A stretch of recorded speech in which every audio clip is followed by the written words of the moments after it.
এবার আরজিকর কাণ্ডের প্রতিবাদে কলম ধরলেন ভারতের রাষ্ট্রপতি দ্রৌপদী মুর্মু। জানালেন আরজিকরের ঘটনা ভয়ঙ্কর। নির্ভয়া কাণ্ডের প্রসঙ্গ টেনে তিনি লিখেছেন, নির্ভয়া কাণ্ডের পর 12 বছর কেটে গিয়েছে, তারপরও দেশে একের পর এক ধর্ষণ কাণ্ড ঘটেই চলেছে। সময় গড়ালে আমরা সেই ঘটনা ভুলে যাচ্ছি। এই সমষ্টিগত স্মৃতিভ্রংশ সমাজের জন্য ভয়ঙ্কর। ইতিহাসকে ভুলে গেলে চলবে না, ইতিহাসের মুখোমুখি দাঁড়াতে হবে। বিকৃতগামী মানসিকতাকে সমূলে বিনষ্ট করতে হবে।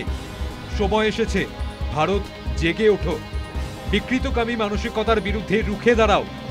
এক শ্রেণীর মানুষ আছে যারা নারীকে দুর্বল, অযোগ্য, কম বুদ্ধিমান মনে করে।